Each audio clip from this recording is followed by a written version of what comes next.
नमस्कार। Hindi animation tutorial में Autodesk माया tutorials part 27 का स्वागत है। तो कहिए दोस्तों, कैसे हो आप? पिछले लेक्चर में हमने यूवी टेक्सचर एडिटर के इंटरफेस के बारे में जान लिया था, जिसपे हमने display image, dim image, toggle filter वगैरह इत्यादि चीजों के बारे में बात की थी। तो इन सब चीजों को प्रैक्टिकली देखने के लिए हमें यहाँ पे किसी ऑब्जेक्ट के यूवी अनरैप करने होंगे। तो इन्हीं सब टेक्निक्स को जानने के लिए हम यहाँ से किसी जेनरिक ऑब्जेक्ट को अनरैप कर देखते हैं। ठीक है, तो उदाहरण के तौर पे मैं यहाँ पे एक क्यूब को ड्रॉ करता हूँ। वैसे ये ऑब्जेक्ट 3D है, लेकिन हमें ये सोचना होगा कि इस पे पेंट करने के लिए हमें किस तरह से इसे 2D फॉर्म में ले आना है। तो बेसिकली हमें ये सोच के चलना है कि इस क्यूब को रैप किया हुआ है, गिफ्ट रैपिंग वगैरह ऐसा कुछ, और उस गिफ्ट रैपिंग को हमें अनरैप करना है। और जैसे ये अनरैप होगा तो ये पेपर की तरह पूरी तरह से फ्लैट होगा 2D फॉर्म में, तब हम इसे पेंट कर सकते हैं। ठीक है, तो एडिट यूवीज मेनू में से मैं यूवी टेक्सचर एडिटर ओपन करता हूँ, और जैसे ही हम इसे ओपन करते तो हम देख पाते हैं कि ऑब्जेक्ट के कुछ पार्ट तो पहले से ही अनरैप हुए हैं।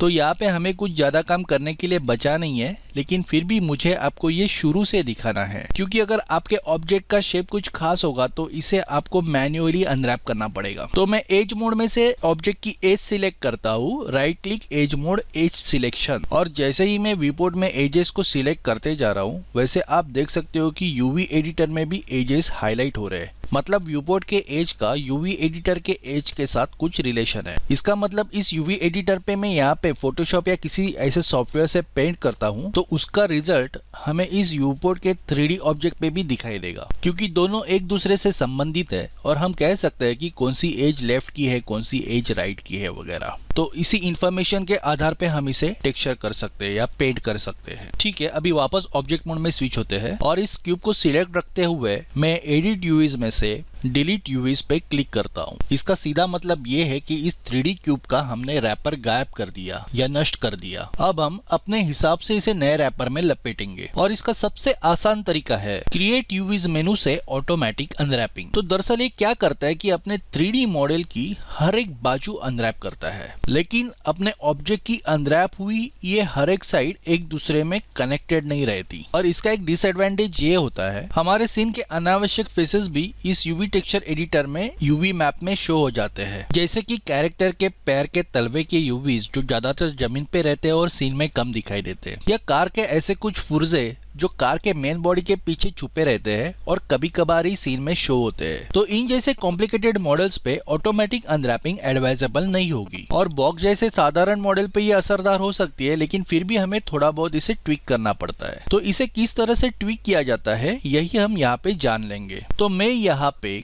क्रिएट यूवीज में से प्लानर मैपिंग के ऑप्शन बॉक्स पे क्लिक करता हूँ। ठीक है, और यहाँ पे जैसे हमें दिखाई दे रहा है प्रोजेक्ट फ्रॉम एक्स एक्सेस, तो इसे अप्लाई कर देखते हैं, और जैसे ही हम अप्लाई पे हिट करते हैं तो यहाँ पे हमें एक स्क्वायर मिलता है।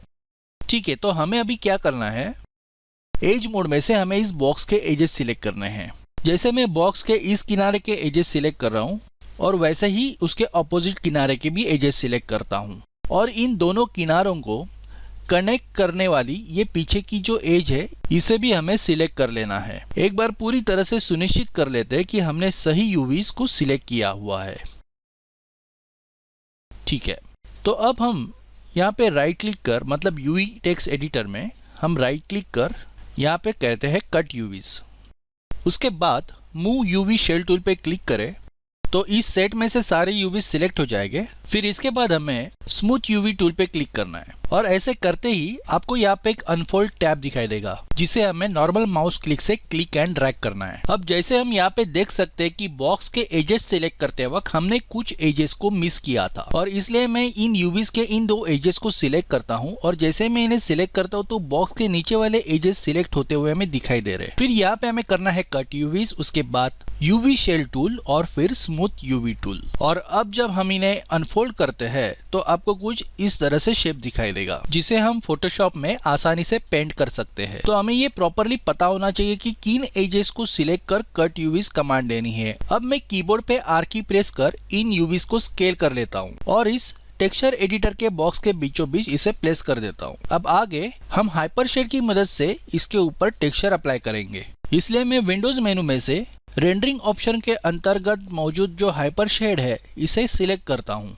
ठीक है, तो इस हाइपर शेड में हम ब्लिन मटेरियल क्रिएट करते हैं। तो यहाँ पे ब्लिन टैब पे क्लिक करें। अब ये सुनिश्चित कर ले कि हमारा ऑब्जेक्ट सिलेक्टेड है और ब्लिन मटेरियल पे राइट क्लिक कर असाइन मटेरियल टू सिलेक्शन पे क्लिक करें। अब मैं कीबोर्ड पे कंट्रोल की प्रेस एंड होल्ड कर लेता हूँ और ब्लिन मटेरियल पे लेफ्ट डबल क्लिक कर इसे रीनेम कर लेता हूँ। तो इस प्रकार से आप हाइपर शेड को ऑर्गेनाइज रख सकते हो। अब यहाँ टॉप राइट से हम एट्रीब्यूट मेनू ओपन कर लेते हैं। तो इस कलर को मैं कुछ ऐसी चीज असाइन करूंगा कि जिससे हमें पता चले कि किस तरह से हमारे यूवीज अनरैप हो चुके हैं। जैसे आपको पता है कि यहाँ से हम कलर असाइन कर सकते हैं इस कलर बॉक्स से, और इस चेकर आइकॉन से हम इमेज असाइन कर सकते हैं। तो यहाँ पे हम इस पे चेकर टेक्सचर अप्लाई कर लेते हैं। व्यू पोर्ट में टेक्सचर दिखाई देने के लिए कीबोर्ड पे 6 की प्रेस करनी होगी।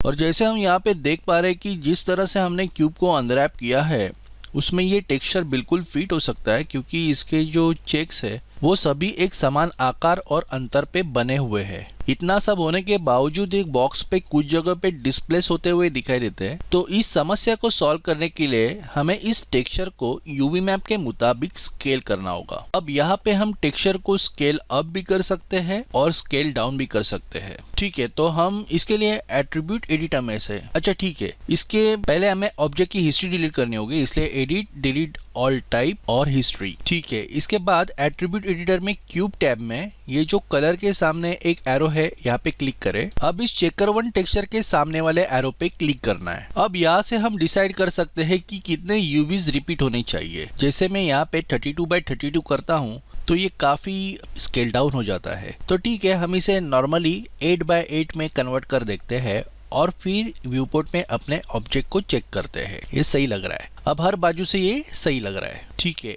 अब आगे मैं सिलेंडर शेप को किस तरह से अनरैप किया जा सकता है ये दिखाता हूँ। तो यहाँ पे मैंने सिलेंडर ड्रॉ कर दिया है। अब मैं एडिट यूवीज में से यूवी टेक्सचर एडिटर को ओपन करता हूँ। अब ये पहले से ही काफी अच्छे तरीके से अनरैप हो चुका है, लेकिन इसको अच्छी तरह से अनरैप करने के लिए, मतलब इसकी टेक्सचर की क्वालिटी बढ़ाने के लिए हमें इस स्पेस का पूरी तरह से उपयोग करना होगा। टेक्सचर एडिटर को मैक्सिमाइज करें और यहाँ पे राइट क्लिक कर यूवी मोड में स्विच हो जाए। अब यहाँ पे किसी भी यूवी को सिलेक्ट कर कीबोर्ड पे कंट्रोल प्रेस कर राइट क्लिक करके टू शेल एडिटर को सिलेक्ट करें। अगर आपका माया 2011 के ऊपर वाला वर्जन है तो यहाँ पे आपको टू शेल करना है। ऐसे करने से उस मूवी मैप को हम पूरी तरह से इंडिपेंडेंटली मूव कर सकते हैं। ठीक उसी तरह से इस सिलेंडर के ऊपर और नीचे वाले यूवी मैप्स को मूव करने के लिए हमें टू शेल करना है। तो अब हम इन यूवीज को यहाँ पे अच्छे से प्लेस कर देंगे और याद रखिएगा कि हमें यहाँ के ज्यादा से ज्यादा स्पेस को यूटिलाइज कर लेना है। तो यहाँ पे मैं टू शेल सिलेक्ट कर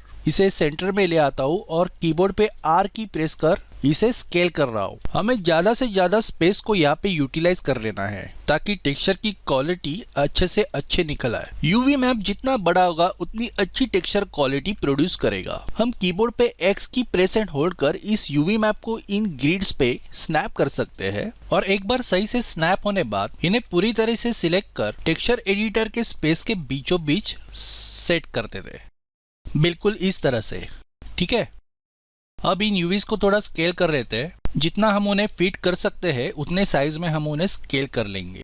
बेसिकली इनकी साइज जितनी हम बड़ी रखेंगे उतने डिटेल में हम इन पे फोटोशॉप में काम कर सकेंगे। मैं आपको उस ब्लिंक चेकर पैटर्न के मटेरियल को अपने सिलेंडर पे अप्लाई कर दिखाता हूँ। सिलेंडर को सबसे पहले ऑब्जेक्ट मोड में स्विच करना है। सिलेंडर को सिलेक्ट करते हुए क्यूब मटेरियल पे राइट क्लिक कर असाइन मटेरियल टू सिलेक्शन पे क्लिक करना है।